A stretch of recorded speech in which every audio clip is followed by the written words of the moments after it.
Imaginez une organisation créée pour protéger la paix mondiale, mais qui, 80 ans plus tard, ressemble davantage à un échec collectif. Dans ce discours historique, le Premier ministre du Burkina Faso brise le silence et dénonce les illusions, les promesses non tenues et l'exclusion de l'Afrique des grandes décisions.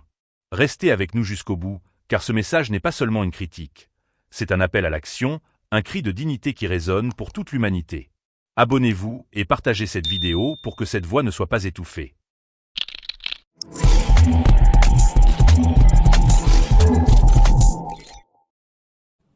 Madame la Présidente,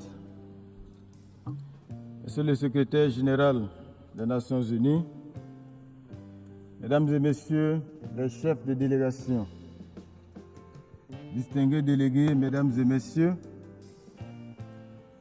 j'ai l'insigne honneur et le grand privilège de prendre la parole au nom du camarade président, le capitaine Ibrahim Traoré, président du Faso, chef de l'État, à l'occasion de la présente session, afin d'y porter la voix du peuple digne et intègre du Burkina Faso. Aussi me charge-t-il d'adresser ces fraternelles salutations à tous les citoyens du monde épris de paix et de liberté. Madame la Présidente, je vous adresse au nom du Burkina Faso mes chaleureuses félicitations pour votre élection à la présidence de cette 80e session.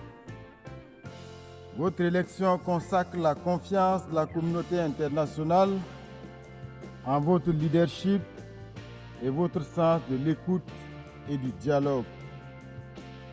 Vous trouverez auprès du Burkina Faso un partenaire sincère, constructif et engagé. À votre prédécesseur, M. Philémon Yang, j'exprime ma gratitude pour la qualité et la rigueur du travail accompli lors de la 79e session.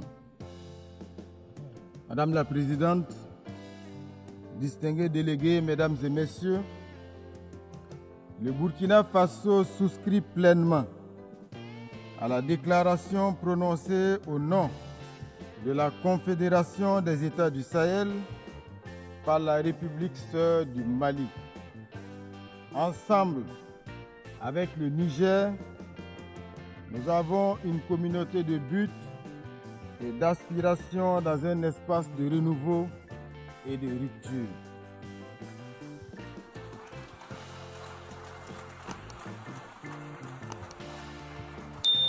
Monsieur le Secrétaire général, le Burkina Faso tient à saluer l'apport du système des Nations Unies et de ses partenaires dans notre quête commune de stabilité et de prospérité.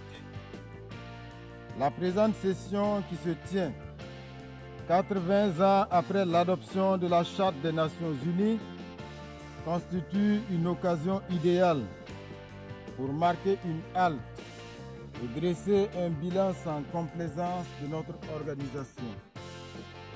C'est cette réflexion que nous propose le thème « Mieux ensemble, plus de 80 ans au service de la paix, du développement et des droits humains ».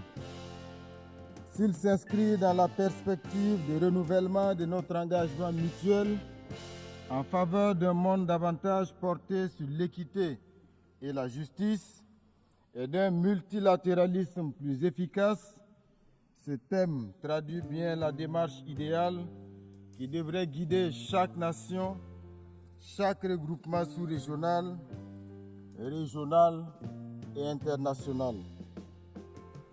Ces noces de chaîne qui devraient incarner un temps de célébration solennelle appellent plutôt à une profonde introspection.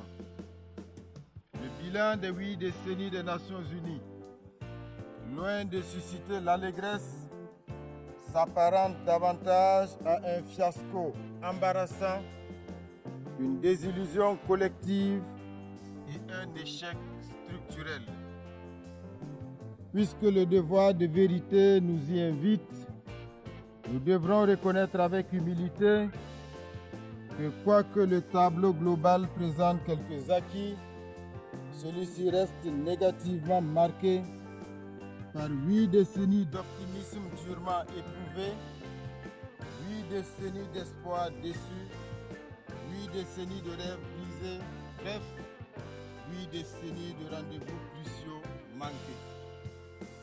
C'est malheureusement l'image obscure d'une ONU que beaucoup de nos dévanciers de 1945, s'ils vivaient encore, auraient eu du mal à accepter. Il est donc difficile de se réjouir face à un bilan aussi mitigé. Comment comprendre que l'Afrique, berceau de l'humanité et foyer de tant de conflits, représentant plus d'1 milliard d'êtres humains, demeure exclue des instances décisionnelles du Conseil de sécurité? Comment accepter que des missions de maintien de la paix, financées à coups de milliards, quittent le pays en laissant davantage de frustration et de souffrance que de résultats tangibles?